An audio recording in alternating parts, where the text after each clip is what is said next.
You are tuned in to a fireside chat with Zany Mystic. Join us now on another exciting metaphysical journey. Relax, tune in, drop out, and take a seat by the fire as we explore new realms and possibilities. This is Magenta Pixie. You can find me at magentapixie.weebly.com. But now, here is Zany Mystic and guest. Enjoy the show. Greetings and welcome to a Fireside Chat with Zany Mystic. I'm your host, Lance White. Tonight, PMH ATWATER returns for our second show. PMH is one of the original researchers in the field of near-death studies, having begun her work in 1978. She has written 10 books on her findings and is now working on the 11th. Her 10th book is titled Near-Death Experiences, The Rest of the Story, which expands theories about the brain and spirit shift, straight talk about transformations of consciousness, and the future of the human race. Her work spans over 3 decades of scientific research with thousands of adults and children, and another decade of consciousness research. This is the second of a 2-part show called The Great Shifting 2012 and Beyond. So let's welcome her back to the show now. Hi, PMH, how are you? Hi. You know, it's really fun to be back. Oh, wonderful. It's also kind of scary. Yeah. Well, me too. That makes two of us. Well, it's kind of scary because this is an experiment. And I hope everybody remembers that from our last show. Mm-hmm. And if we've got any newcomers out there, then let me just sort of quickly give you a word picture here. This is wonderful. An experiment where we are going through a chart, a large, huge chart I made, plus some notes that backed up the material I presented at a workshop. And the workshop took 3 to 4 hours, depending on what city it was held in. And so we just thought, you and I, just for fun, that we would take some of the gems from this workshop and these charts, and we would share them with the radio audience. And I've never done anything like this before in my life. And I doubt if you've done anything like this before either. No, I haven't. This is totally new and in the now, and it's live, so... Yeah, I mean, this is just absolutely brand new. We've it's just wonderful. Never done... Yeah, this is fun. We've never done anything like this before. It is fun. Let me create another little word picture. I've got this huge chart sort of balanced across my countertops in my kitchen where they make kind of an L. And so it goes across that corner space, and then I've got it propped up with a chair. Okay. So I've got all these papers, and then this rickety chart and chair, and and I'm turning pages in the chart as I go along, and it's just really very comical. Yes, it is. But besides the comedy, I just want to briefly review what we covered last week, and what we covered was sort of setting the record straight about what's happening now in our world and all the prediction and all the prophecy and all the kind of ideas and wonderings and the different psychics and the different mediums and all these different folk and our scientists who come up with all these ideas about, number one, the Mayan calendar, number 2, what's going on in our world, number 3, all these huge cycles that are all coming to a peak now. So I want the audience to realize this is not just a Mayan calendar thing. It is a culmination, a peaking of lots and lots and lots of cycles. A 300,000-year cycle is peaking now. A 25,920-year cycle is peaking now. One that is about 11,500 to 600-year cycle. I mean, you can just count them all down, even to our smaller, but quite significant solar flares and different kinds of cycles for our sun. Mm-hmm. So it's a time of real upheaval. And as you can imagine, with all these kinds of cycles peaking, there's going to be a lot of scary, crazy stuff going on in the world. Yes. And all you have to do is look out your window, right, down the street, yep, or read your latest newspaper, and there's the proof of everything I just said. That's right. So, that's right. You know, it's just all around us, and it does not all have to be scary. There's so many positive things happening.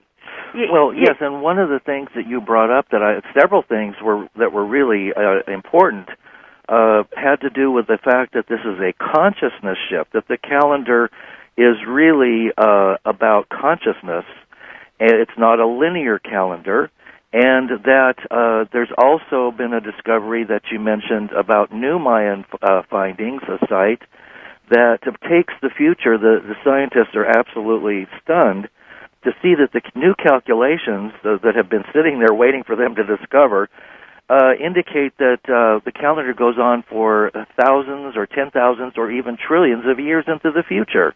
Absolutely. They have found the rest of the Mayan calendar. Right. So the only thing that ends on December 21 this year is the sunstone. That's the only, that carved, you know, great big huge stone that outlines the five worlds that that the Mayans understood. Right. Actually, it outlined four of them in depth, and then just sort of teases us and indicates the fifth world. It doesn't go beyond that. Well, the only thing that ends is that sunstone. The calendar itself doesn't end because in May of this year they announced this great big announcement that they found this room full of calculations extending the calendar from now up to, you know, like trillions, not octillions of years into the future. Mm-hmm. And for some reason, there's a date 8,000 years from today, or from now, from this year, 8,000 years into the future, that seems to be set out or somehow emphasized in the rest of the Maya calendar.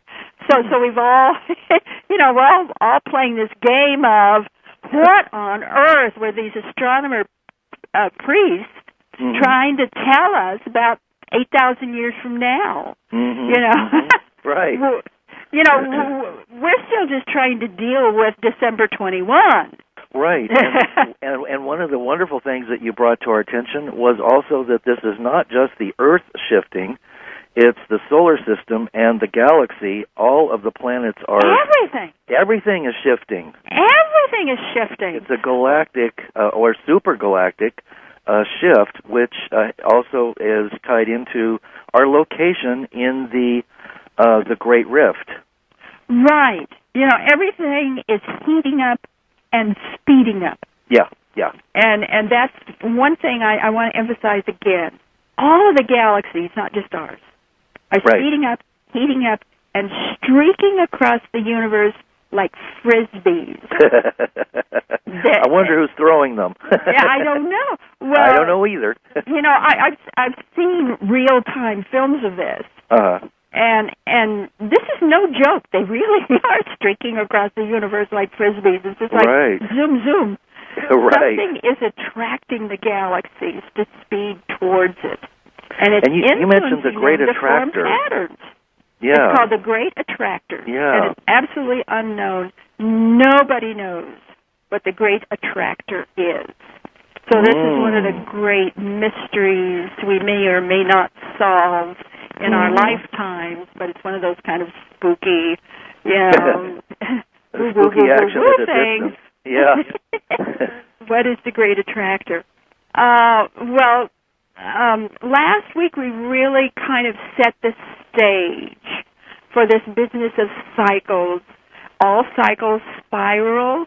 They don't go in circles. They spiral. And as you go up the spiral, each upward rise has a dip.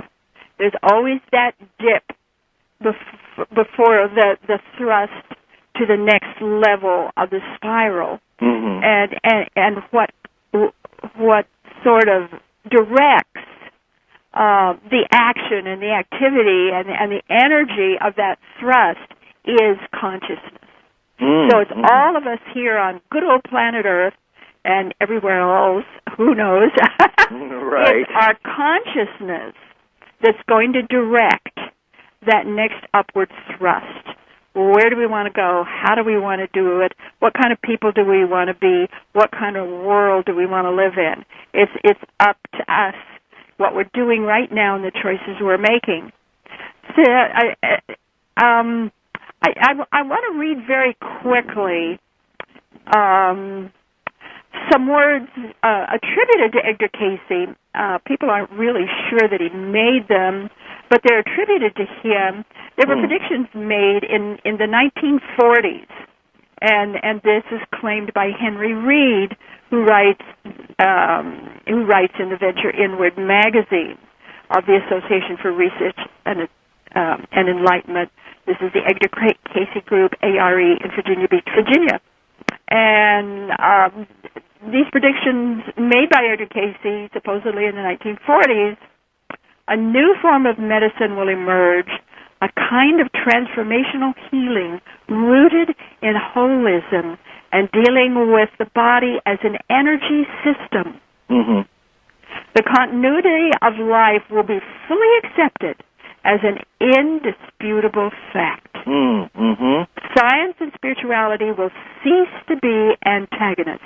A kind of social leveling will come to pass on a worldwide scale. Dramatic geographical changes will take place, including very significant changes in weather patterns.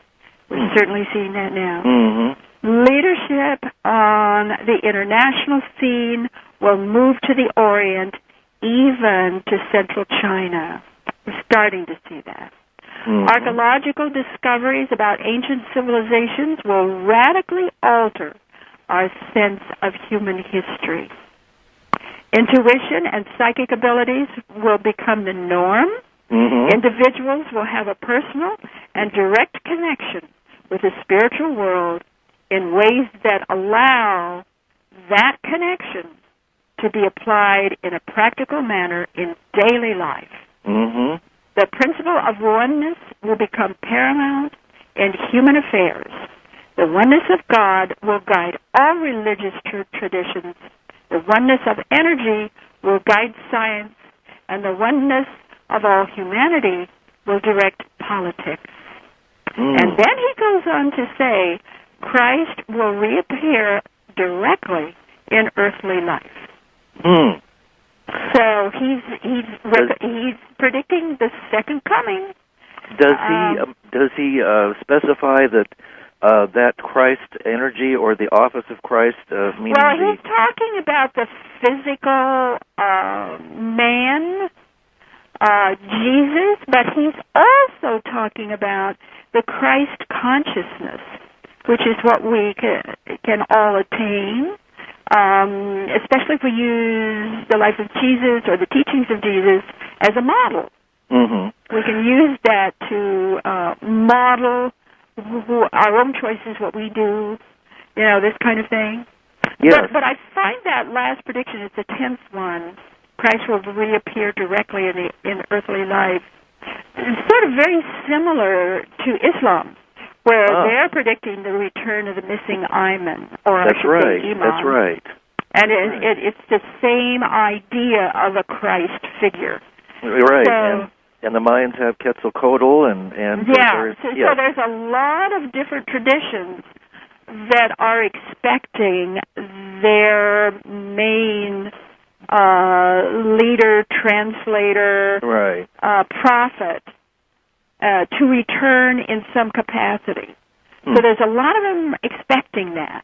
Yes. And Edgar Cayce also gave more energy to that type of prediction and that type of reality. So we've got all this coming, and I'm also captured by the fact that he said that archaeological discoveries about ancient civilizations will radically alter our sense of human history. You know, that discovery that they've made now, I believe it was in southwestern Turkey, of the Göbekli Tepe.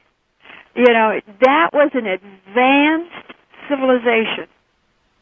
And it dates, the carbon dating on it, or the scientific dating on it, is 11,500 years ago. Mm-hmm. Maybe even longer than that, but about 11,500 years ago. This was a city. It was a complete city. It was a group of people, a civilization that had their temples. They had the division of labor. They had advanced artwork and all different kinds of artwork and carving. They had advanced husbandry. They were raising crops in fields. They knew about preserving food. All these kinds of things that we attribute to what should I say? Like maybe Europe and you know the times of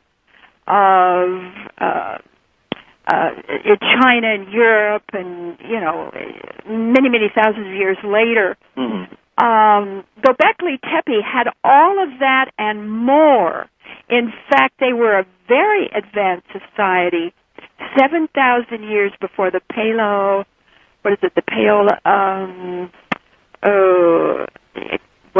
anyway, the breakout from the Neolithic times. Mm-hmm. Way thousands of years before Stonehenge. I mean, this discovery absolutely upsets everything we know or think we know about the human being, about human societies, about the human family, about human history, about human accomplishment, about human advancement. It upsets every single thing we ever learn in school, or that we've ever been taught, or that science still speaks of. Yes. It turns everything we think we know about ourselves, and it turns it all upside down. And so, that's needed, isn't it? Yeah, well, I mean, we got it. It's necessary. Need it or not, it's like a huge slap in the face for science as we know it. You know, it's like, wait a minute, guys. Right. What you've been telling us isn't true. So let's get in now a little closer in time to sort of what's going on or what could be going on. Well, you know, let's just kind of pretend that it's October 31st. Okay. Which is Halloween. Oh, right. And we're going to deal with some scaries. Okay. So, you know, before we were just sort of laying the groundwork for these major cycles. Now let's take a look at what could happen, what is set up and very possibly could be triggered. So let's start looking at some of the things that could happen during this massive change period we're in, because this kind of change really fosters massive change on a huge level.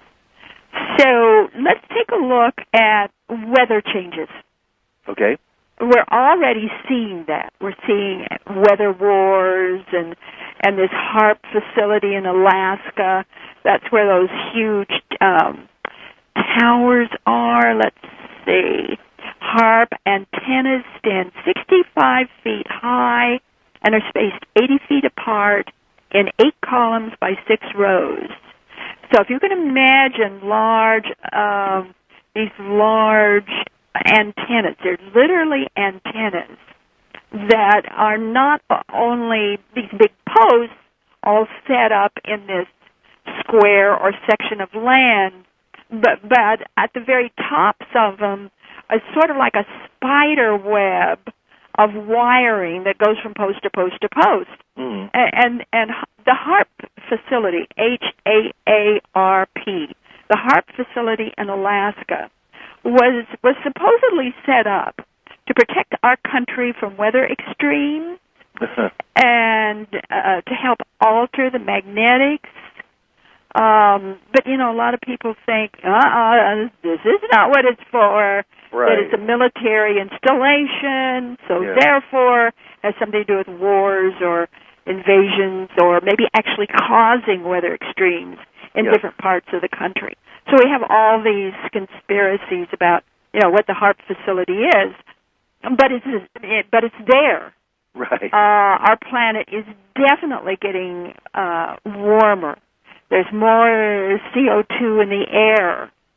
And let's take a look at what it means for our planet to be getting warmer, because we're already seeing that, especially where I live in Virginia and up and down the East Coast,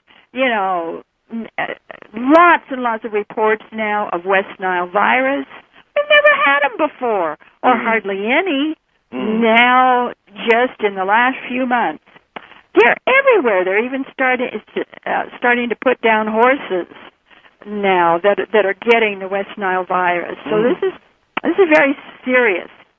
As our planet gets warmer, it is very true that we will see the greening of the planet Earth.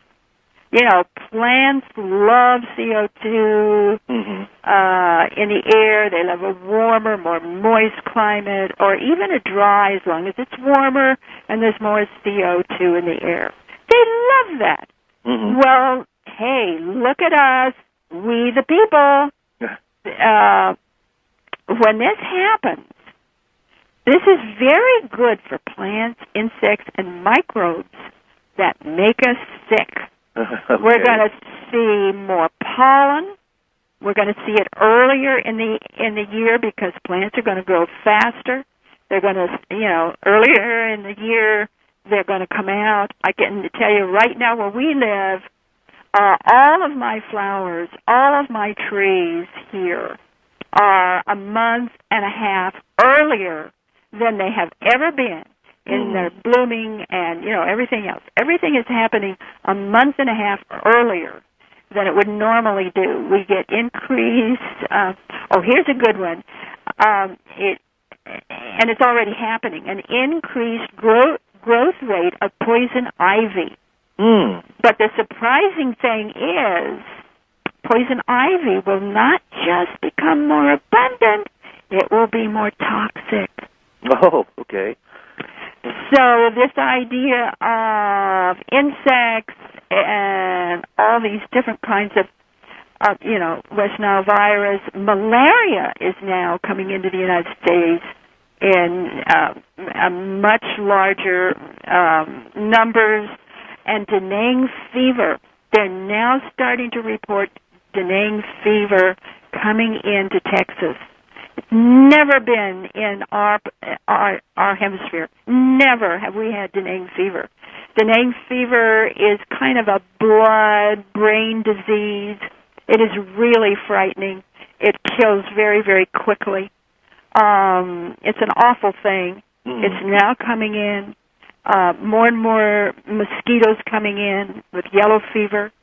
Toxic molds and fungi produce more spores.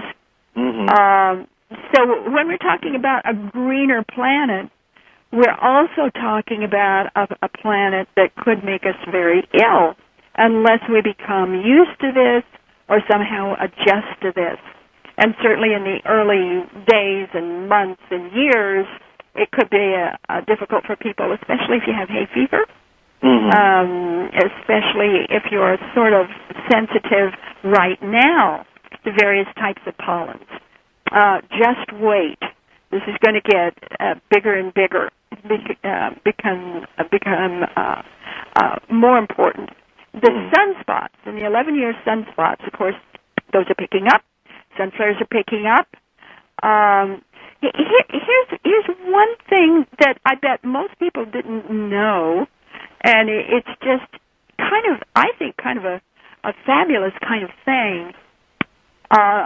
Your so-called master numbers in numerology, the idea of the 11s, the 22s, the 33s, the so-called applied science of the ancients, where they use these master numbers.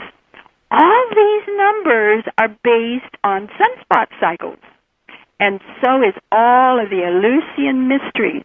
It all comes from and is based on sunspot cycles.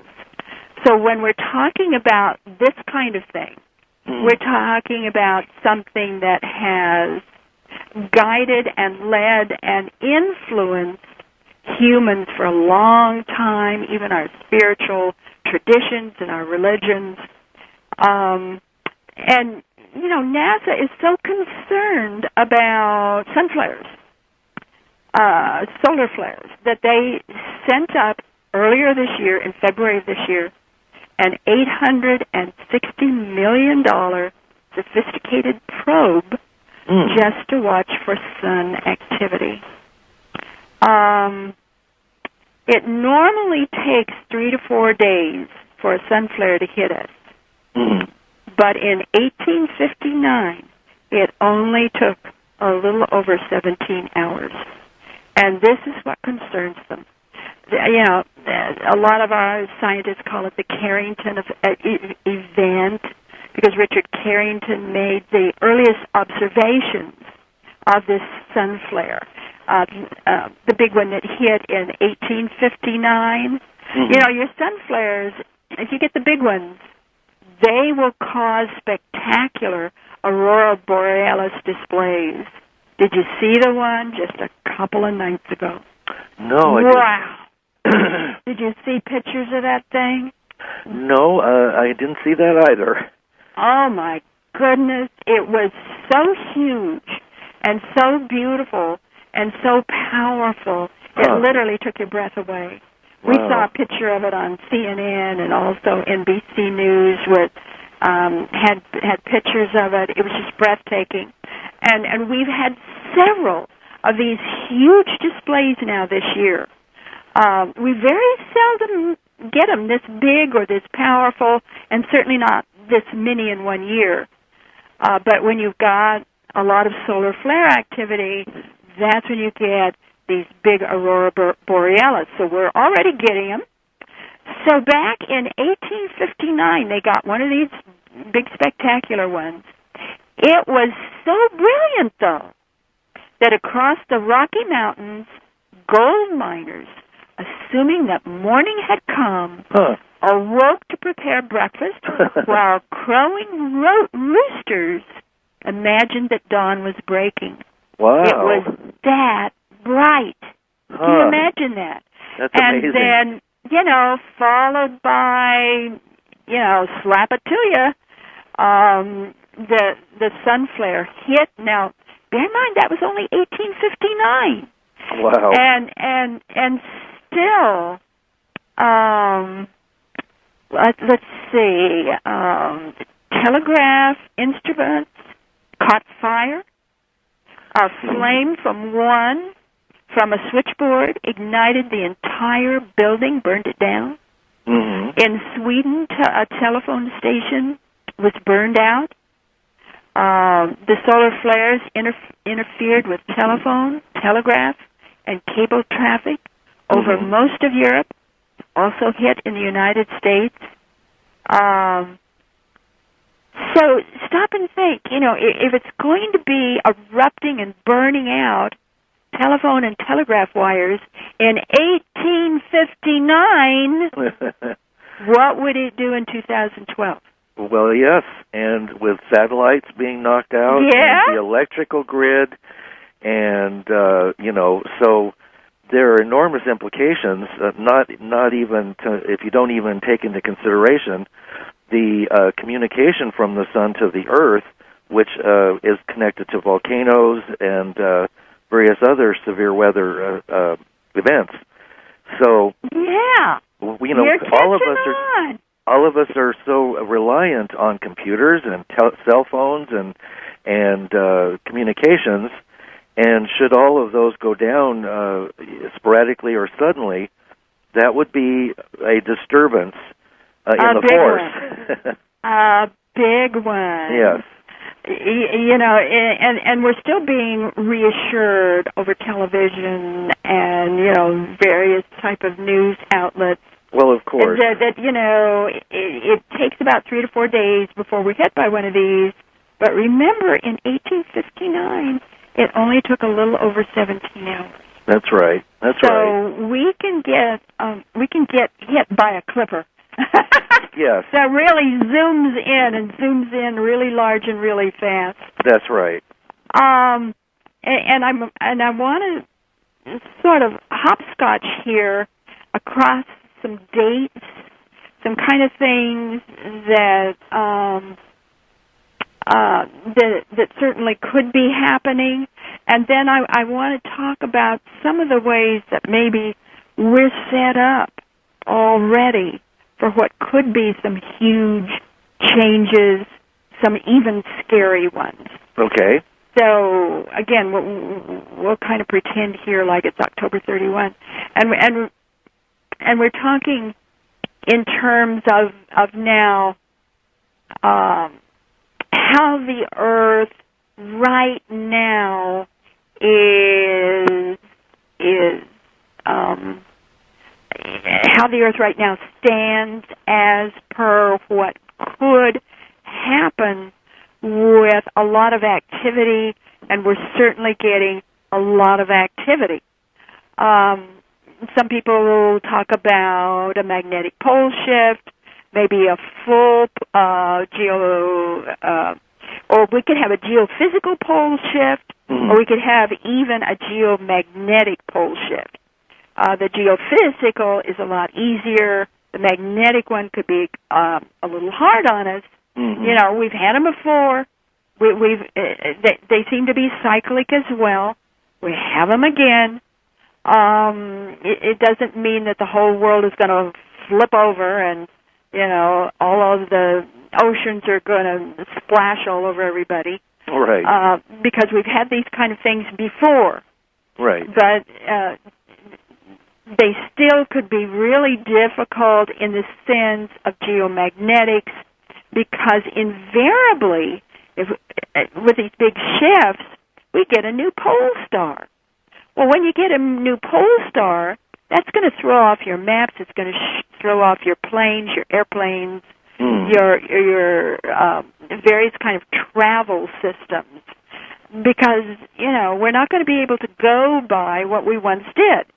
So it's going to throw that into disarray. Let me just quickly throw in here some of these biggies. The Great Conveyor Belt, you know, the largest river in the world, is located inside of the Atlantic Ocean. There is a river located inside of the Atlantic Ocean.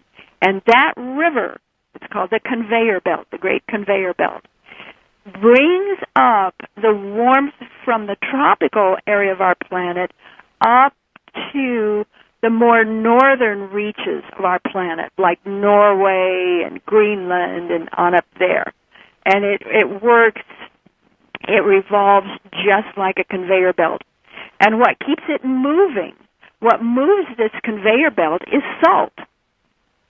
So if we've got enough salt in the water, if we've got enough salt in the ocean, that conveyor belt will keep moving, and Europe will have 4 seasons, will have 4 seasons, so will at least part of Canada.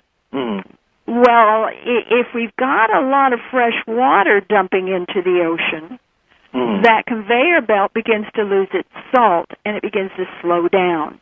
Now, this, too, has happened before in history, where it's almost stopped, and when it really did stop, when it really does stop, that's when we get an ice age.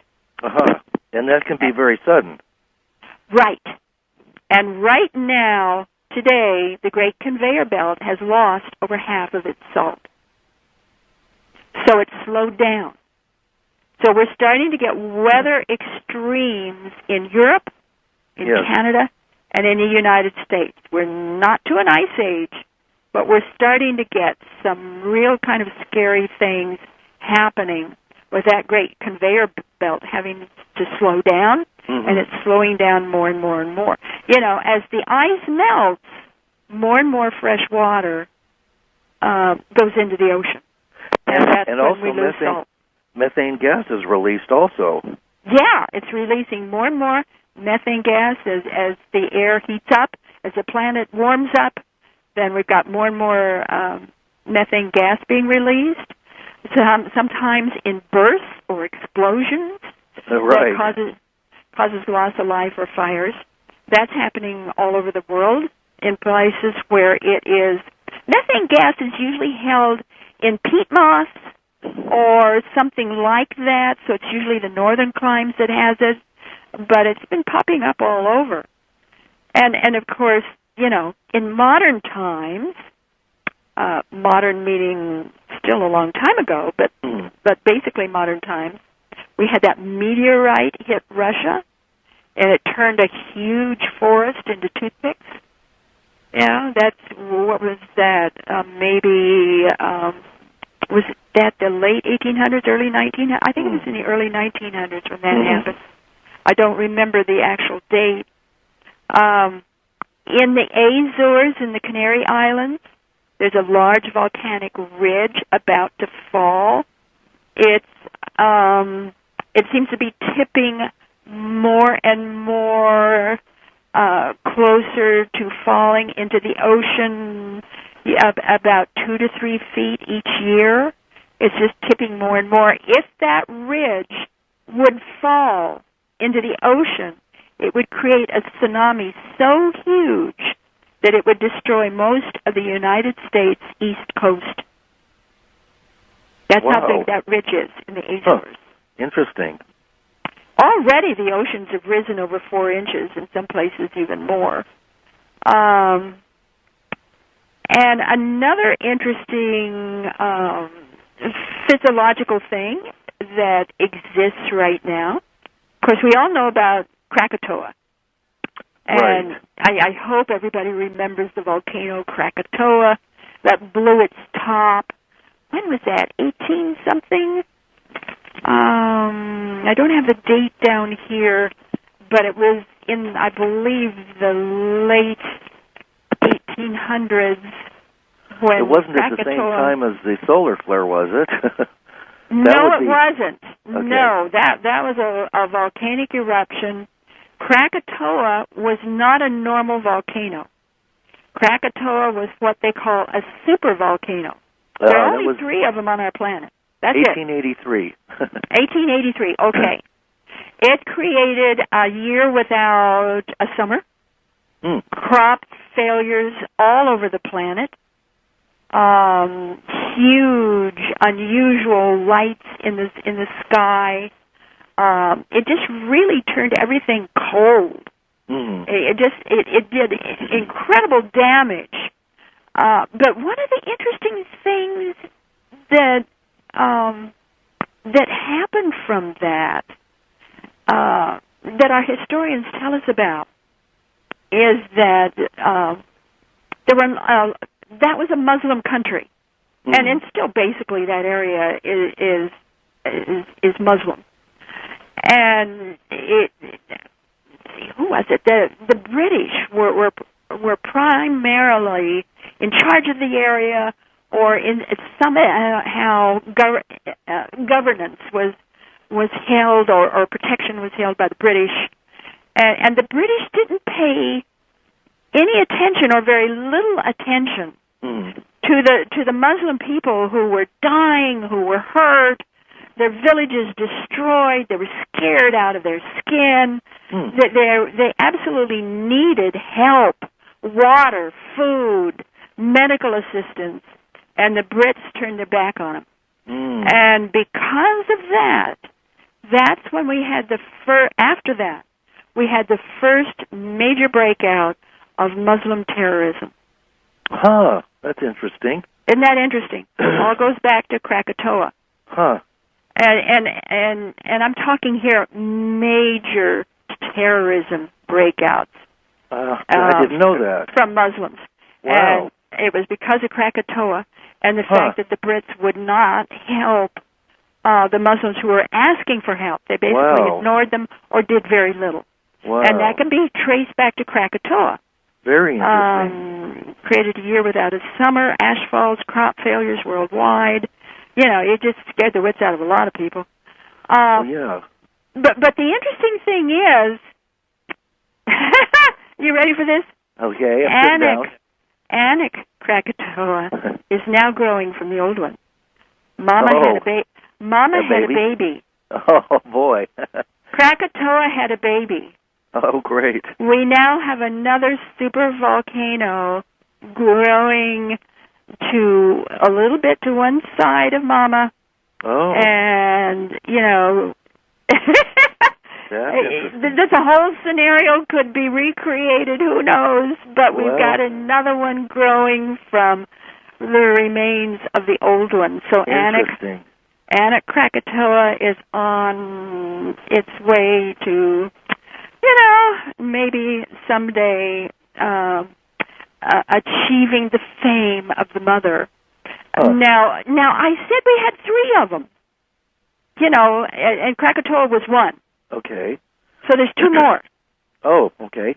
There's another one in southern Italy, right underneath Naples. Oh, wow. Isn't that interesting? That is interesting. Major tourist center. Wow. There's the second people one. don't plan these things out when they, start a city. Yeah, the second or one is anything. in southern Italy. Yeah. And it's overdue for an eruption. Oh, yeah.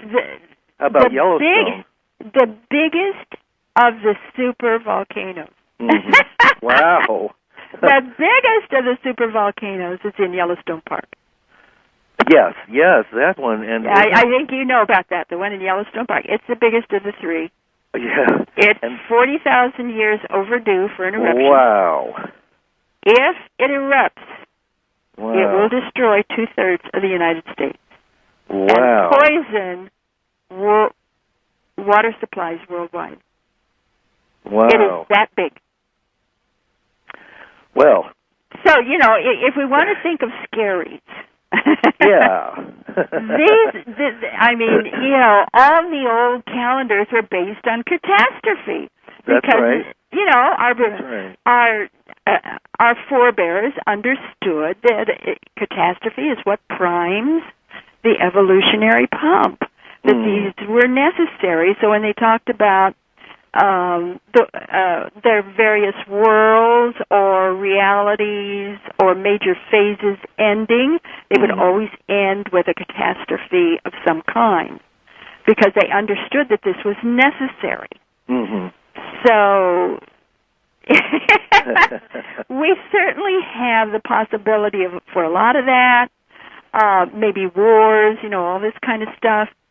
Let me just kind of go over some dates here that I think your people might find of interest. Are we ready for the dates now? Yeah, we are. Okay. First date, 1840. You didn't think I'd go back that far, did you? No. This date is significant because it's the birth of the New Thought movement. Huh. Now, we're not talking New Age here. All right. We're talking New Thought. The New Thought movement is eventually produced people like Mary Baker Eddy and Ernest Holmes and Charles and Myrtle Fillmore. The idea of holistic development, body, mind, spirit. Oh. That is called New Thought, and the New Thought movement began in the 1840s. Oh. Now, it's very similar, if not identical, to the writings of Plato. Oh, so it's really not New Thought, it's Old Thought, if you're going to be very honest about that. Right. But that New Thought movement that began in the 1840s will culminate in 2024. Oh, okay. Now, how do you We're right know ahead that? of it. The 1840s. Is that per the astrology? It's per a lot of predictions, a lot of feelings and thoughts. It's per movements and energy and what's going on, and the way the different cycles kind of move and perpetuate, and the way they branch out. And so it's predicted that what began in 1840 will culminate in 2024. And what's really interesting about 2024, 2025, that's when we get the first of the real Aquarian children moving into the world. Ah, yes. So, you know, right. forget about New Age. Right. New Age was never any more than a fluke, really. Right. If you're going to talk about something with real teeth? really deep influence and results. Complete paradigm-shifting move. Yeah, you're talking new thought. Yes. And that idea, body, mind, spirit. That's not a New Age concept. That's a new thought concept. Yes. Okay, so it began in 1840. It's said to culminate in 2024. A 184-year phase of spiritual discovery and holistic development. Then 2006, and of course that's a little while ago, Mars went retrograde in the U.S. chart for the first time in our country's history. Went retrograde. That when that happens, then when that happened, it'll be retrograde for 70 years. Doesn't come out again until July of 2076. Wow. It's when we have a tendency to project our own aggressive tendencies on other people, other nations, other worlds. We lose our energy, our power, and our influence. The United States then begins to move down a rung or two on the ladder. We can see it's that not happening. as influential as it once was. Right. We could eventually become the wounded healer in the world stage if we are able to repair and heal our own problems. Right. But U.S. energy, power, and influence wanes. We're off stride. Again, it's a 70-year time frame. So it doesn't matter who you vote for. Whether you vote for Obama or, Romney, it doesn't matter. Neither one of them are going to bring back the United States to full power and glory. Right. It isn't going to happen because our energy has dipped, and it's going to stay down. In fact, it might dip even further as the years go by. And if we wake up and look at this and realize what's happening and why, not just astrologically, but what's happening to us, how we have lost our leadership in the world, if we start really looking at that and start making corrections, then we can start bringing ourselves back, healing ourselves, and then helping to heal others. 2009 to 2023, we have Pluto in the sign of Capricorn. This is this is the old world order.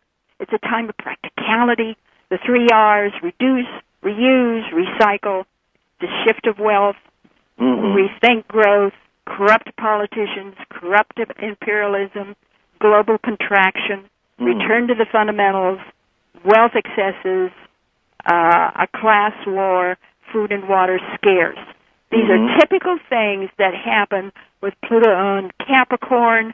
And again, Pluto doesn't slip into Capricorn very often. Nobody has seen anything like this before in their lifetime. It doesn't happen very often. And especially now at the same time that Uranus is in Aries, 2010 to 2019, almost the same dates. Uranus is in Aries. Uranus is sort of like the heavenly spotlight that shines down on anything that needs correcting or looking at again, redefining, where we have to get honest.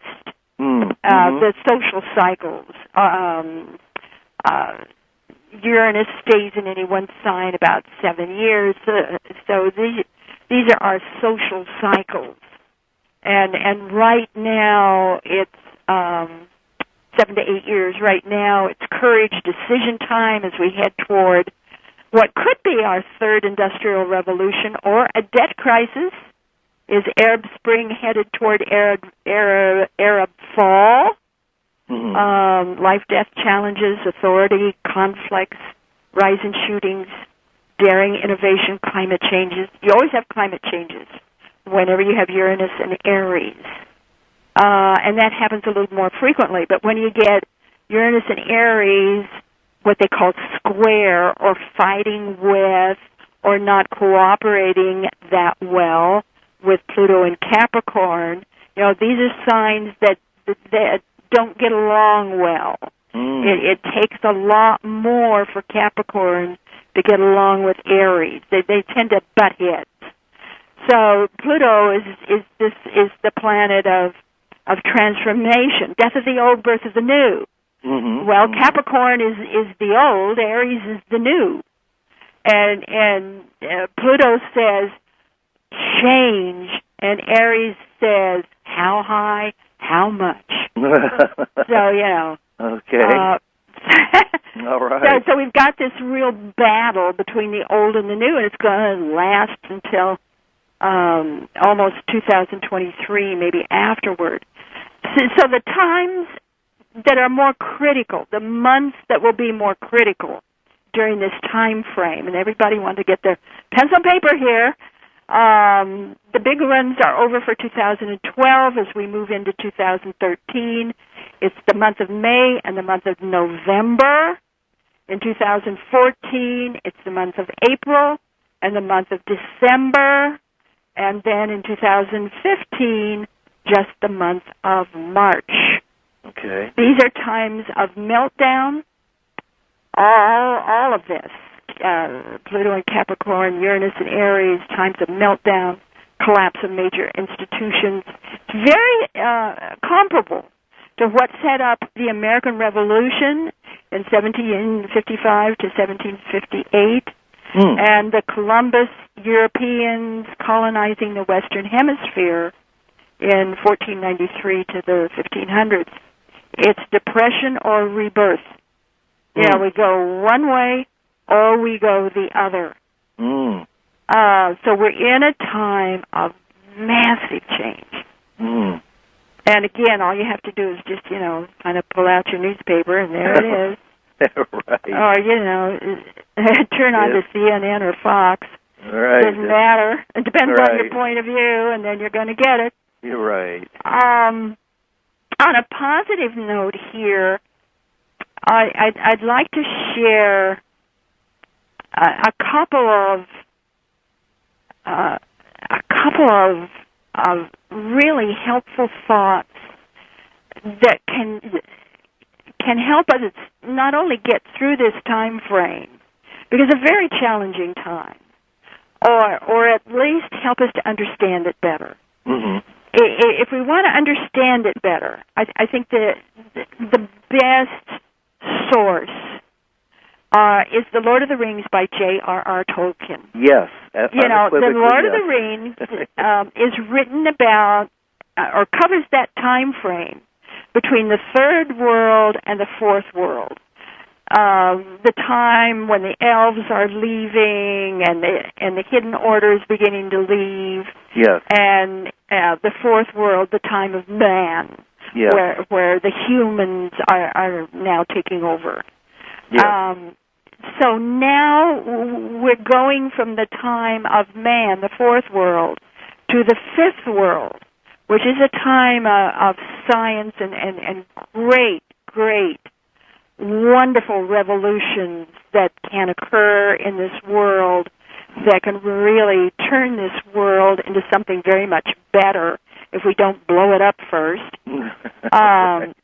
So it's that idea of that shift period.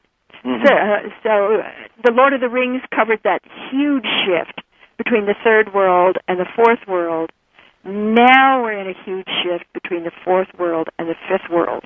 And right. I write about this a lot in detail in my book, Children of the Fifth World, that comes out this December.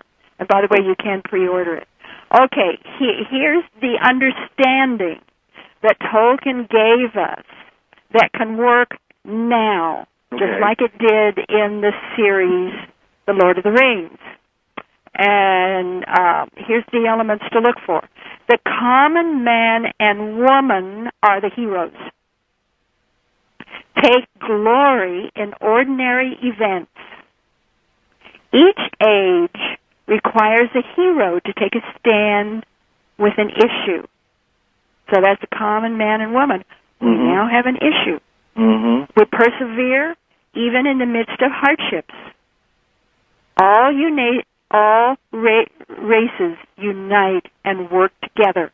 Mm-hmm. We all have the courage to travel back to the source, which is God or Allah or divine guide, whatever you want to call that. I still call it God. It is time to undo everything that went astray. Mm-hmm. Listen to this. Good always triumphs over evil because evil always serves the good. No one advances unscathed, not even the innocent. Through willpower and decisiveness, we rediscover what we already know. Now, that's what Tolkien taught us. Wow. That's what he showed us. Wow. In that series, The Lord of the Rings. That is a beautiful, that's just powerful stuff. It is, and it's almost the perfect place for us to create our marker for tonight's show to leave us all on a higher plane. Since we're just about out of time, we have a few minutes left. Do we have just a couple of minutes left? Yes. This is the time now of the spiritual warrior. Remember, Aries is a sign of war and warriors and all this kind of stuff. Well, it's the time of the spiritual warrior. Remember, we're all heroes. Mm-hmm. What's a spiritual warrior? They use spiritual discipline. They use their MAP, M-A-P, M, meditation, A, affirmations, P, prayer. MAP, M-A-P, meditation, affirmations, prayer. They are heart-centered, clear-headed. They know the real issues. They protect self by using truth. Truth is your sword. They are wide awake. They are committed. They are focused. This is not the peace movement. This is not the war movement. This is the wisdom movement. Wow. Wow, that is truly awesome. And let's remember that, because when we come back to talk again, when is that? November 10? When we meet again? Yeah, November 10. Yes. That's when we can begin to talk about the fifth world and the fifth root race. And if nobody knows what a root race is, they get to find out November 10th. Wonderful. Well, P.M.H, I want to thank you again for another wonderful show. And would you let people know where they can find your website so that they can subscribe to your free newsletter and find your book? Okay, it's www.pmhatwater.com. That's all lowercase, one word, P as in Paul, M as in Mary, H as in Howard. So it's pmhatwater.com. You can get the book at any bookstore. You can advance order it through Barnes & Noble and Inner Traditions and PAL Incorporated, or I think it's just called PAL. POWELL. There's a number of different places where you can advance order, but I think most people are familiar with Amazon.com. Yes. Also, Inner Traditions. They're basically the publisher of the book, even though it says Bear & Company. Bear & Company is an imprint. of inner tradition. Well, PMH, we're going to sign off now, and I just want to thank you again for bringing all of this wonderful information to us. And I look forward to reading your book. I have it pre-ordered, so I will be reading it, and we'll talk again in November. You betcha. Thank you, and to everyone else. All right. Thanks again. Bye-bye. Good night, everybody.